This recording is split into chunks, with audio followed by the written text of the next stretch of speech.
Salve, torcedores e torcedoras do Ponto Contra, bem-vindos aqui, meus amantes de data FIFA. Eu tenho um presentão pra vocês, um grande presente pra vocês. Eu vou gravar a rodada 29 da Série A. Pra galera que não gosta da data FIFA e esses poucos jogos que a gente tem e menos trabalhos de longos períodos e essas coisas, estou entregando esse resumo da rodada super atrasado para vocês. Vamos começar com a classificação. A gente tem Inter líder, 64 pontos, Napoli vice-líder, Atalanta em terceiro, Bologna em quarto, fechando o G4. O Bologna fecha o G4 com 53 pontos. Com 52 pontos vem a Juventus em quinto, a Lazio com 51 pontos, os dois podem alcançar o G4 facilmente. A Lazio está nessa briga, a Roma também está nessa briga pelo G4, 49 pontos. E aí vem a Fiorentina e o Milan, 48, 47 pontos, 8 e 9, querendo qualquer vaga de competição europeia. Mas eu diria que até a Lazio, o sexto colocado, briga pelo G4. Não vou nem dizer vaga de Champions, porque vai que o italiano de novo consegue 5 vagas, mas briga por esse G4. A Roma, muito mais do que o que tem jogado, do que a pontuação que está próxima. E sobre alguns times que estão ali dentro do G4 que a gente vai entrar no assunto. No nosso cardápio de hoje a gente tem uma vitória do Milan contra o Como. Napoli empata com Veneza. Uma lasanha bolonhesa. Bolonha mete 5-0 na Lazio. Roma ganha de 1-0 do Cagliari. Fiorentina 3-0 na Juventus. Fora o Bayern. Inter 2, Atalanta 0. Ó a rinite atacando aí. Então bora lá, galera. Vamos começar com o nosso Milan 2-1 contra o Como. Cara, é triste de ver o Milan, esse 4-2-3-1 do Milan aqui, porque o Milan é um time que no campeonato italiano, ele por ser grande, ele é favorito na maioria dos confrontos. Porém, o Milan não tem essa habilidade de criar jogadas a partir de trás e de dominar a posse de bola. É feio ver a bola nos pés do Milan, principalmente vindo do terço defensivo. O Como, peraí que eu tenho um problema de foco. Ficou legal, né? O Como controla muito mais a posse de bola, abre o placar. Nico Paz, absurdo de jogador, é o rei de fintas da competição. Ele faz uma jogada de pivô ali para uma assistência para...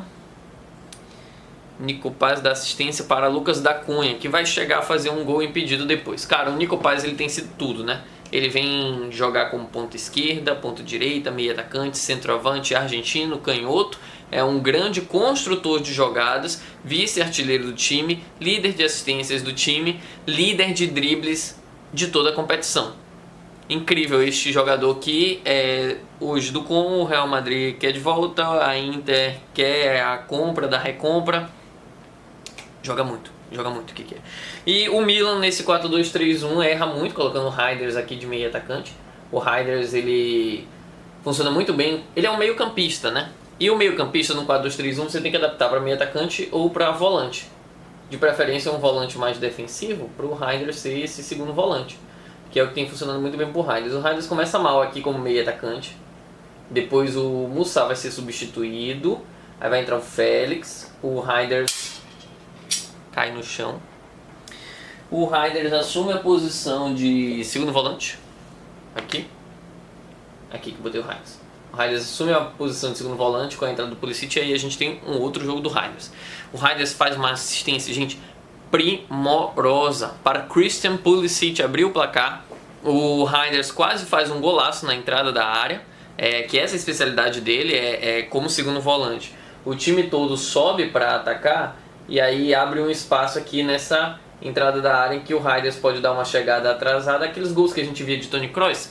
Ele chega e recebe a bola livre para poder fazer esse gol. Vou trocar o 10 com 8, que vai ter gente que vai se incomodar com isso aqui. E aí no final do jogo, numa oportunidade de X1, que não é o forte do Reijnders, ele consegue e vai lá e faz o gol. Cara, o dia de Power Reijnders decidiu 3 pontos muito importantes para o Milan, que vinha numa fase muito ruim.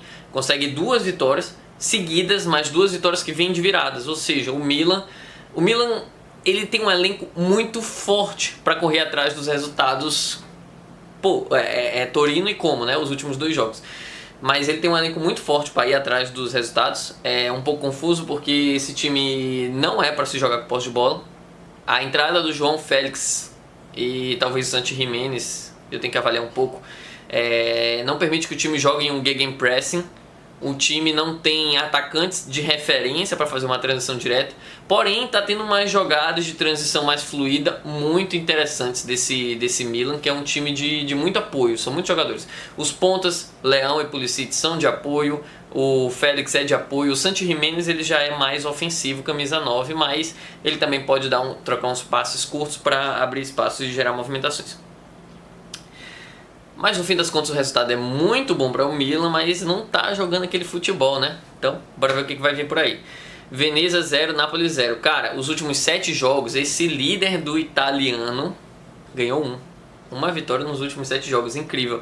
É muito triste o que acontece com o Napoli. O Napoli ele já não tinha um bom time reserva. Quando ele vende o Kvaratskhelia, ele perde um reserva de ouro que é o David Neres para virar titular. O David Neres se machuca e o time fica sem ponta. Para vocês verem, o McTominay jogou de ponta esquerda.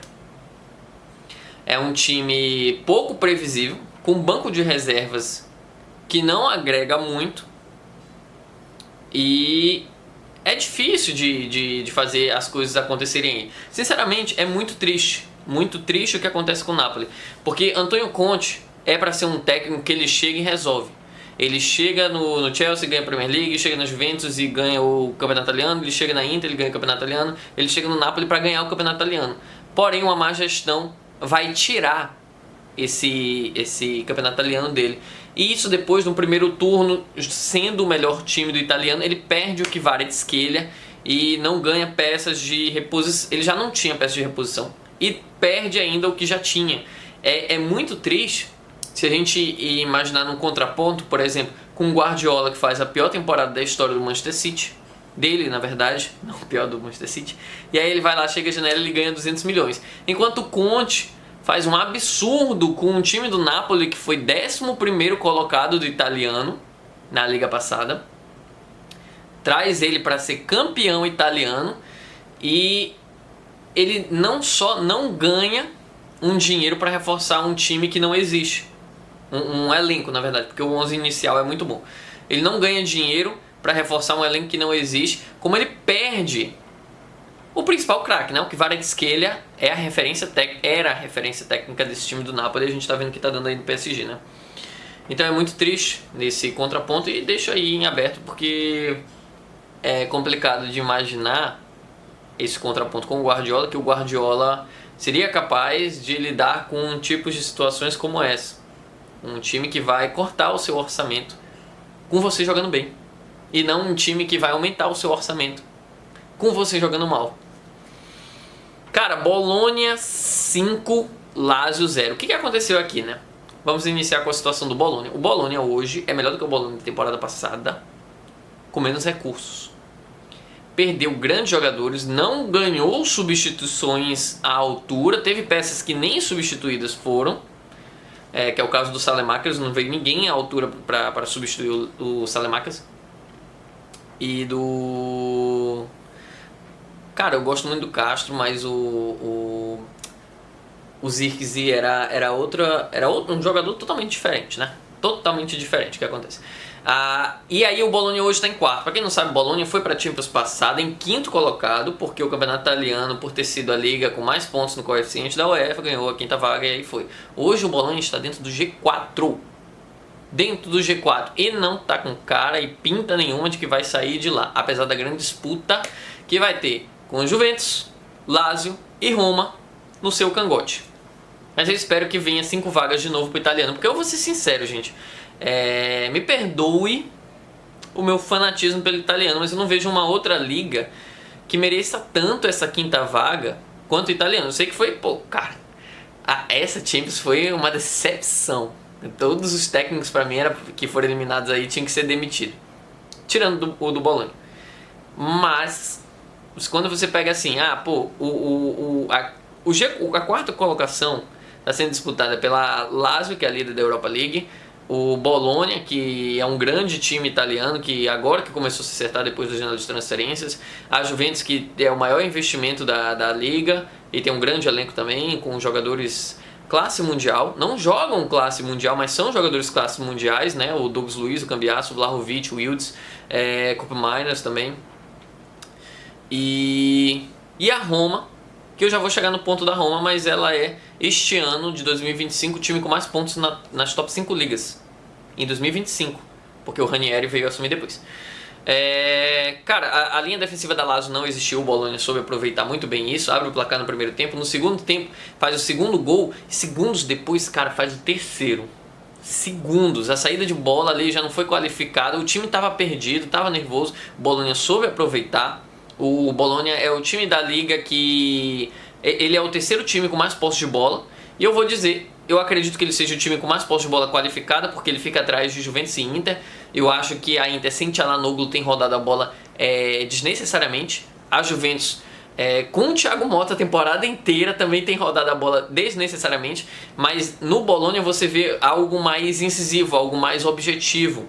Então eu diria que ele é o time da posse de bola mais qualificada que tem na competição. Depois que abre 3-0, é feito algumas substituições para entrar jogadores da base que chegam a brincar com a defesa da Lazio.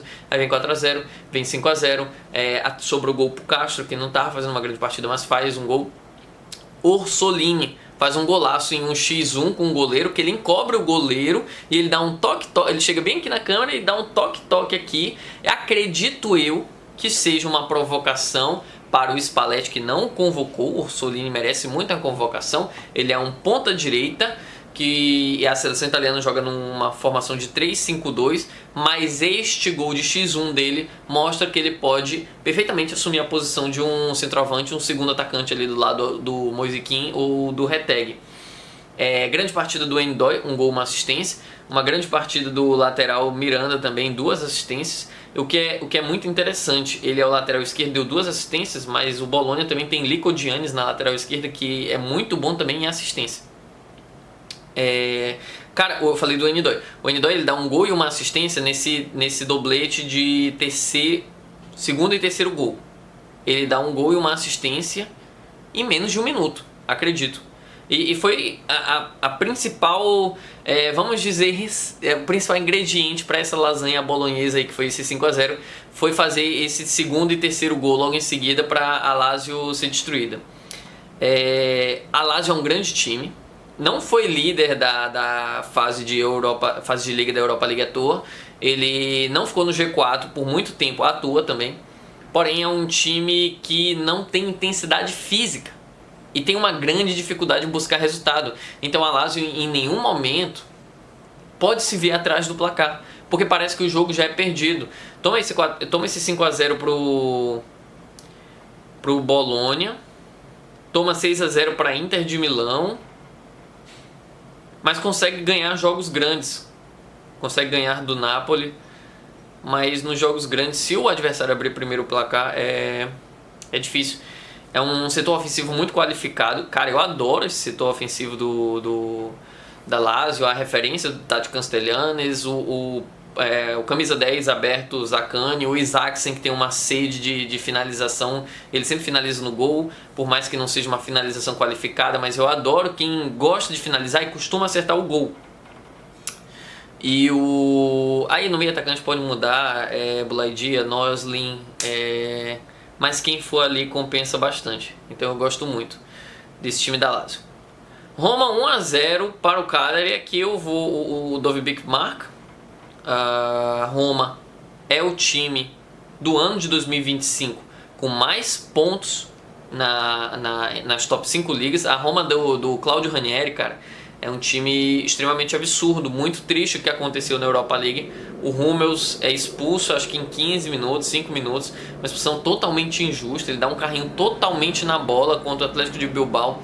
A Roma tem a vantagem. A Roma é o time com o melhor desempenho das top 5 ligas. O Atlético de Bilbao não tinha chance nenhuma contra essa Roma do Ranieri, com todo o respeito ao que é o Atlético de Bilbao, ao que é o Nico Williams. Mas, cara, o que a Roma faz dentro de sua liga, o que ela faz com seus jogadores, a gente tá falando de Saelemaekers, Angelini, Dovbyk, Paredes, Dybala, Baldanzi, Koné tá jogando bem que só também, Ndicka, Hummels tá jogando bem que só. Tá absurdo. Eu gosto muito do Atlético de Bilbao, gosto da cultura do Atlético de Bilbao, mas a Roma, com o Ranieri, tem jogado um nível muito acima, e aí foi prejudicada pela arbitragem. E agora, por incrível que pareça, eu acho que vai para Champions, mas precisa muito dessa vaga de G5. Fiorentina 3, Juventus 0. Cara, ai meu Deus do céu, eu gostaria de falar os problemas da Juventus, mas eu não posso vir aqui todo vídeo de rodada e falar a mesma coisa. Por quê? Os problemas da Juventus são sempre o mesmo. Os mesmos. E o Thiago Motta faz questão de repetir semana após semana, rodada após rodada. Então a gente vai ter que pular um pouco dessas falhas da Juventus. Grande 3-0 para a Fiorentina. A Fiorentina ganha da Juventus jogando num 3-5-2 de 3-0. Ganha da Inter de 3-0 jogando num 4-4-2. E ganha do Milan de 2-1 jogando num 4-2-3-1. É isso aí. O Paladino tem aproveitado muito bem seus jogadores versáteis, a referência que o Moise Kean deixa todo o time muito mais confortável, ele abre espaço para todo mundo. E os jogadores têm mudado bastante de posição, o time muda de formação, ele adapta a Fiorentina ao que é um time, vamos dizer, não é para estar no G4 do Campeonato Italiano, então ele vai adaptando confronto após confronto, e que talvez seja muito bom na Conference League, essa adaptabilidade dos jogadores para finalmente ganhar essa competição, que ele é 2 vezes seguidas o vice-campeão, algo que o Vicenzo italiano talvez não conseguisse fazer. E que está fazendo um grande trabalho lá no Bologna.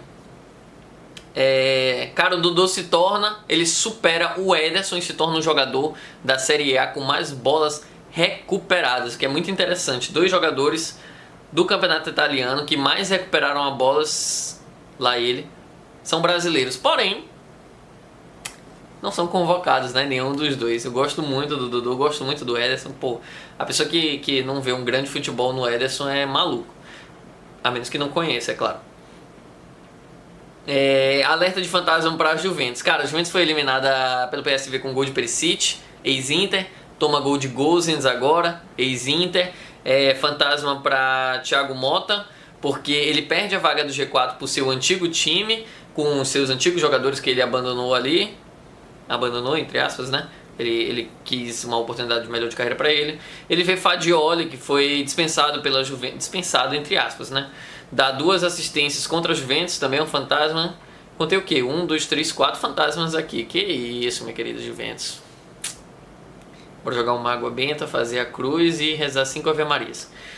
Sobre a demissão de Thiago Motta. Cara, é uma grande dúvida, porque o Thiago Motta já era para ter sido demitido há muito tempo. Muito tempo.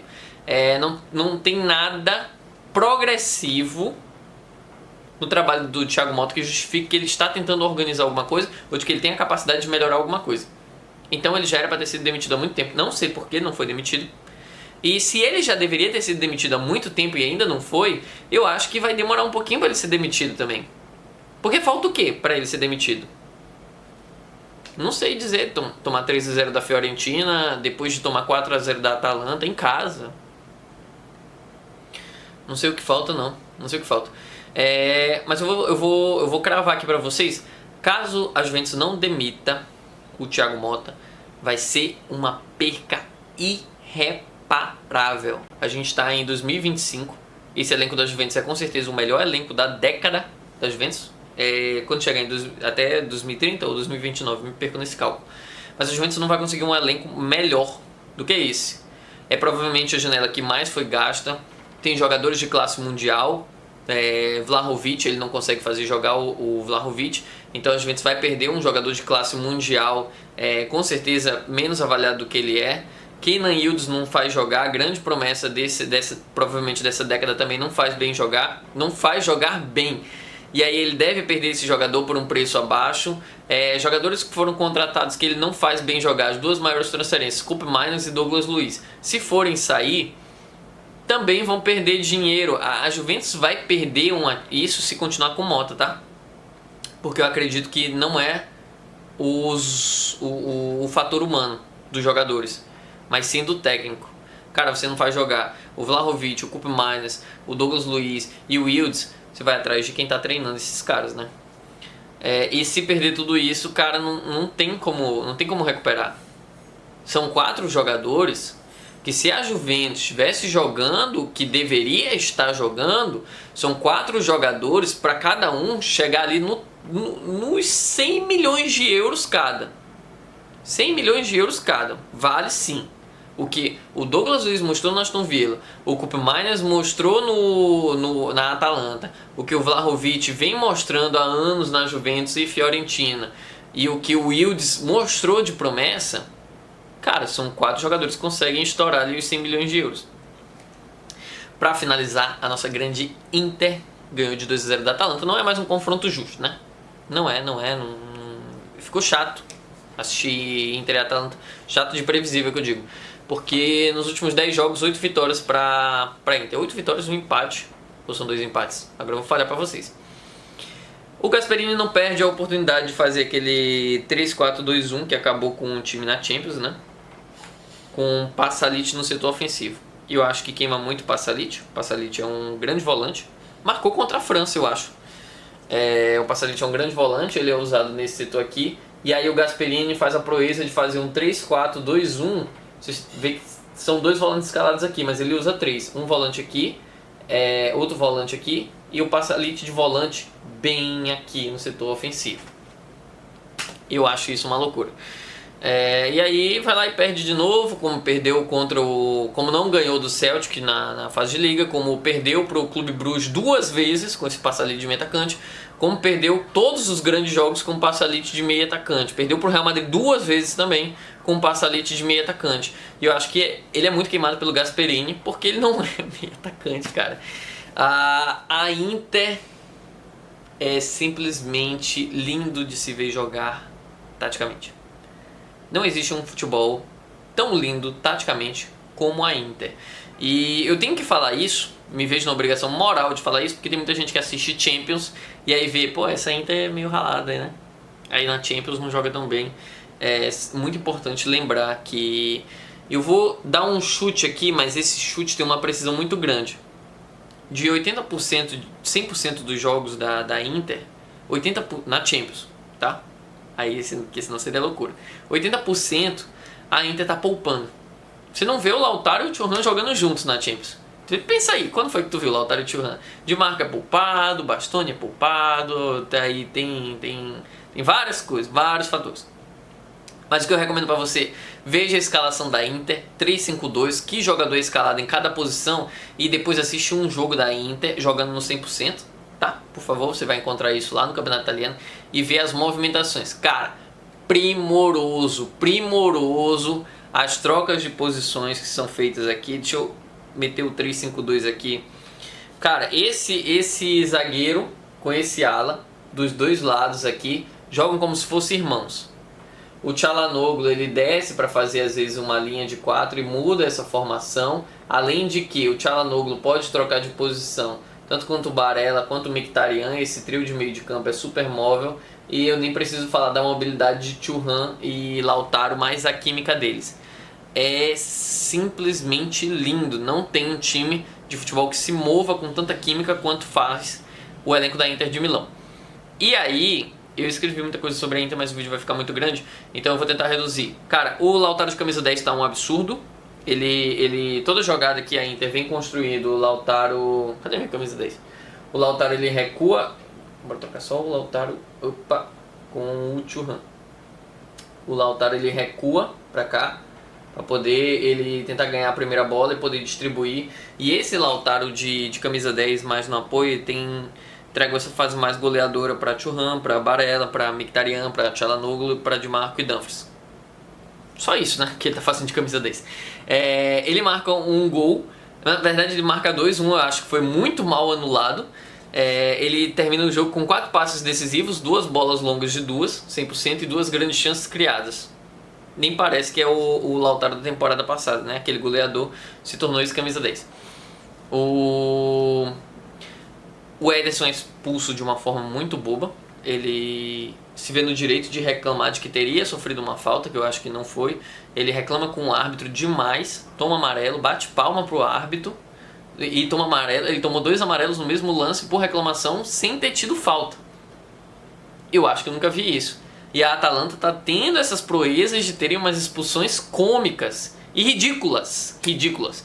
Após a superioridade numérica, cara, é incrível ver como o Barella ele se torna. Ele deixa de ser um jogador muito mais operário e se torna muito mais construtor. Ele joga o fino do fino e dá uma assistência absurda para Lautaro Martínez, tá? Absolute cinema. O Bastoni, cara, 3 jogos de ala esquerda que o Bastoni fez muito bem pra ele. Tá muito mais inteligente na movimentação sem bola, muito mais inteligente na tomada de decisão, muito melhor na condução de bola. Pra quem não sabe, o zagueiro da Inter de Milão, que eu tô falando dessa beleza que joga esta Inter, esse ala vai abrir aqui, esse zagueiro vai ficar esse meio campista vai ficar preso, e esse zagueiro sobe aqui virando um atacante. Vamos lembrar que o Lautaro volta aqui no apoio e o Bastoni, assim como o Pavard, podem se tornar referências no ataque. Acho que é o único time que usa o zagueiro como referência no ataque, sem ser aqueles momentos finais de jogo, né? Tá muito lindo de ver o Bastoni jogar no setor ofensivo. Ele, cara, é o melhor zagueiro da temporada pra mim. O melhor zagueiro da temporada pra mim. Eu fiquei triste um pouco com o desempenho do Fratesi. Acho que o Fratesi tem sofrido bastante por não estar jogando tanto. E ele perde um gol muito feio. Bom, galera, o vídeo foi isso. Desculpa a demora, mas é porque era muita coisa, muito conteúdo. Sejam maravilhados aí durante a data FIFA com esse vídeo. E valeu essa moral, torcida. Tchau!